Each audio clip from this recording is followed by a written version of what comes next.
Hello, New Bedford Public Schools community. I hope that everyone is doing well and safely enjoying the summer weather. Today I have some brief highlights about our hybrid reopening plan for this fall. All parents will receive a link to complete information if you want your student to participate in a distance learning academy, which is 100% online, and not the hybrid format, which is a mix of online and in person. This process has been unlike any situation we've ever had to manage. It is highly sensitive and very emotional. Our plan, which was unanimously approved by the school committee on August 12th, has 3 phases in which we bring students and staff back into the buildings. We're focused on ensuring ventilation meets standard, that we are well stocked with supplies for personal protective equipment, that all staff and students have the appropriate training to maintain a safe environment, and that the guidelines around mask wearing and what we'll do in the event of a positive test, all of those things must be clear.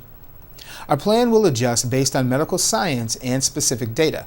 These drivers in our decision-making process include the key metrics that we're using about virus transmission rates and our school readiness, facility school building, which we focus on the effective air exchange and airflow. Our plan is flexible and is based on the current reported average virus transmission, which is less than 2% across the state and about 2.3% in New Bedford. As a reminder, we're using 6-foot distancing, which dictates a maximum occupancy rate in our classrooms of anywhere from 40 to 50% of the normal rate, and a gradual percentage increase of the number of students in classrooms and buildings at one time. So for example, we'll start off with an initial 25% and grow to a 50% max occupancy. Let me be clear, if there are any questions regarding the effectiveness of airflow or exchange in specific locations, those spaces will not be used for classrooms until they are corrected. In our planning, we focused on all students with a priority on students with the highest needs. Those who are McKinney-Vento or homeless, those who have severe developmental and physical needs, our level 1 English language learners, and other students who have had interrupted education, including those who are in need of remediation. The phased approach will maximize the distance learning platform to ensure the safety of both staff and students. The hybrid format has 3 phases. Phase 1 begins on August 31st for all staff, in which they'll get professional development and training.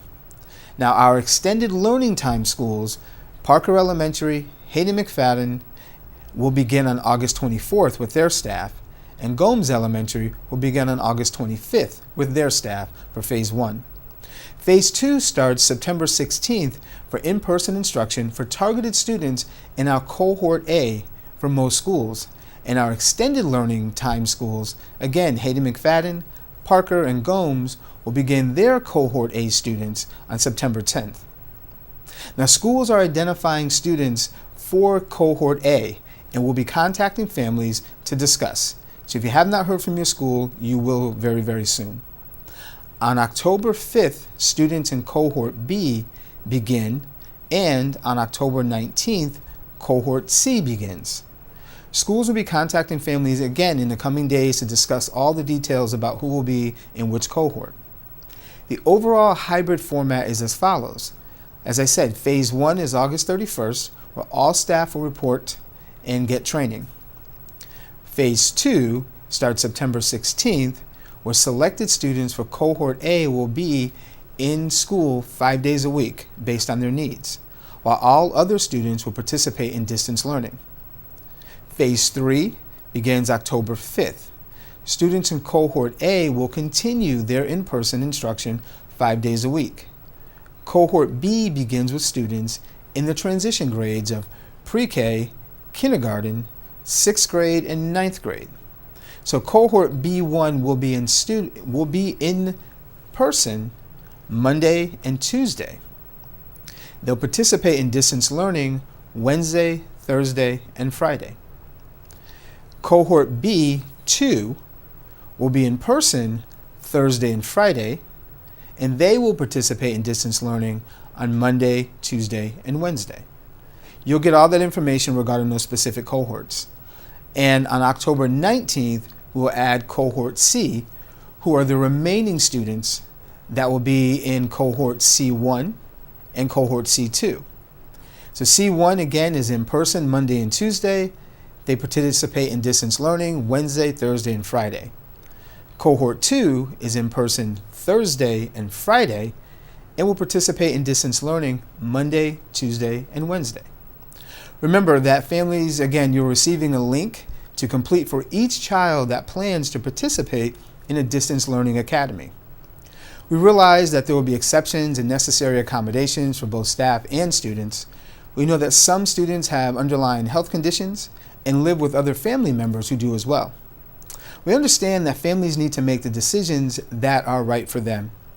So again, during this time, we will continue to use guidance from several health experts and agencies, including the American Academy of Pediatrics and the CDC. And we also have ongoing discussions with local and state health officials. As I previously shared, masks are required for staff and all students in grades 2 through 12. And special accommodations will be made for students and staff who have conditions that might preclude safe use of the face mask. And also I just want to share that we have plexiglass dividers that are being installed in offices and other necessary locations. All staff will be trained during phase 1, and students and parents will receive detailed guidance on the new health and safety protocols, including the proper way to wear a mask and to put it on. Technology, as we did in the spring, we'll be making sure that students have access to Chromebooks or laptops. They'll all be available this fall. We're also working to support families who are in need of internet access. I know this is a lot of information, and some of you may still have some questions.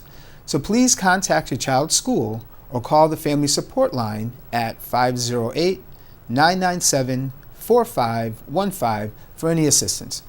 We have quickly scheduled a series of webinar parent meetings to share more specific topics. These will be listed on our website. The first one is August 19th at 5 p.m. There will be more information for parents who have students in the special education program. August 20th at 5 p.m. we'll focus on our facilities and health protocols to give more information about specific situation and scenarios that we'd have to work to address. On August 24th at 5 p.m., we'll focus on athletics, fine arts, which include band and chorus, and be able to answer more questions that you might have about those areas. For more information, please check newbedfordschools.org. Again, contact your school, call our family support line, or check with social media if you have any questions. We're working to keep families up to date, and your understanding is appreciated during these challenging times. Thank you for your continued support of New Bedford Public Schools. Stay safe, and please think of others.